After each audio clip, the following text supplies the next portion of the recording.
and welcome to our Hustle and Know entrepreneurial experience. We are an entrepreneurship book club moving into the podcast world. So each month we read books relating to entrepreneurship and professional development, and then we discuss them with the world. So today, or actually recently, we read the book Built to Last by James Collins and Jerry Porras. And now we are here to discuss our confessional to see if we followed through with what we said we were going to do. So without further ado, let's get started. Okay. So I'm going to say, let's go first with you, Shawn. What did you say you were going to do, and did you follow through? Well, mine's a little bit longer time frame than just a few weeks. But what I said is that I really took to heart what Sam Walton did. He really wanted to kind of build within himself. He came from a five and dime and built that to be basically a world empire that's still around today. Maybe one of the only companies that can compete with Amazon, perhaps. Of course, he's long gone. One of the things he didn't do very well, as we were speaking before we started recording, was the fact that the transition plan wasn't the best, right? So he didn't get his kids primed to, well, get along at all, but really to carry on that same kind of mindset to where we're going to continue to do what we can and without outside help. So my business, I don't have ambitions to get that big. I'm not running a five and dime, but I am running a business that I would hope to grow. And I hope, even if I add some employees, I wouldn't have to add outside. As much as I love being a business owner in the stock market, I love owning companies. My Zoom stock's doing very well right now during the pandemic. I don't want to be reliant on outside people telling me how I need to make money on a quarterly basis. I'd rather be able to keep those decisions in-house and not have the influence of other stockholders or owners, and have the probability that, some venture capitalists can come along if they like what they see and just totally run me out of my own business. So just say no until you want to flip a business, which this business I'm not interested in flipping. Mm-hmm. Good, you got that down.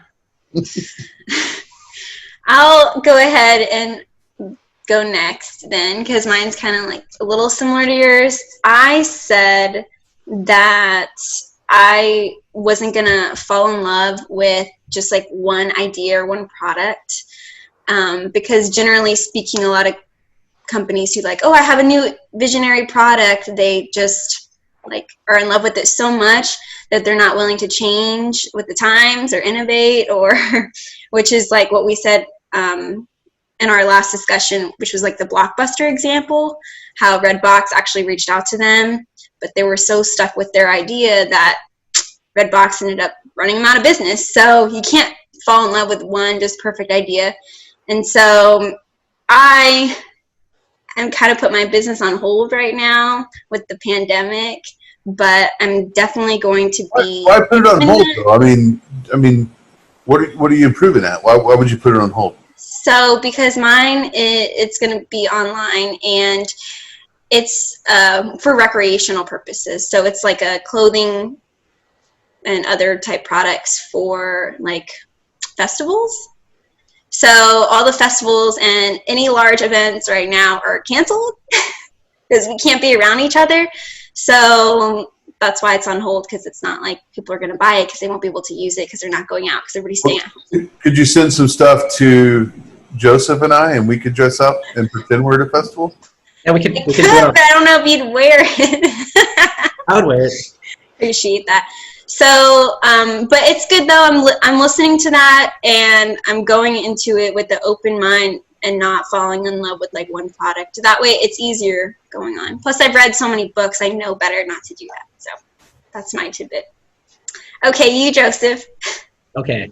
This is tricky. This book didn't really inspire me that much, but I did like the idea of the and for a while.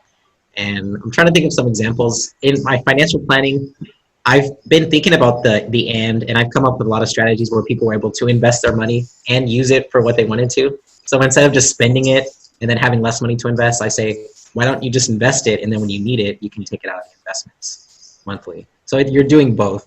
That's something new that kind of helped with financial planning. I'm not going to go into specifics. I was getting some people were talking trash about me public speaking. I don't know why.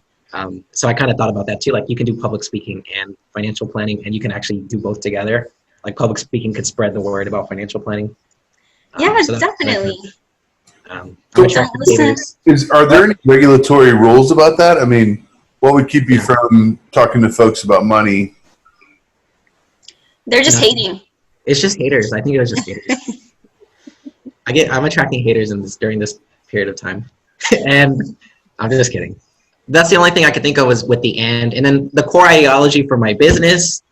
I wasn't inspired to do it because of this book. I was inspired to do it because of Start with Why. And I was like, okay, what's my why? And I figured out that my why is to help save people time so that they don't have to worry about their finances. They have more free time to enjoy with their family, with their loved ones, doing things they like. So it's really about Save it for the next video, buddy. And what's the other part of that? Is there another part? Well, you said core ideology. So your core ideology and your why is kind of similar. So I got you. That's what I saw. Yeah. That's the way I thought about it. I didn't really like this book that much, but it has good ideas, but it was just too much for me. It's too academic. Yeah, it was very educational for those of you who haven't checked it out. Very lengthy. Shawn hated it. I didn't think it was that bad. I think reading textbooks is not my ideal of passing time. But. Fine. There were a lot of examples in there. It was still educational. So if you like those purely educational books, but it was also a little outdated, definitely check it out. So thank you everyone for joining us for our Hustle and No Confession of Built to Last. And we will see you at our next discussion. And don't forget, hustle beats talent when talent doesn't hustle. Okay, see you next time. Bye.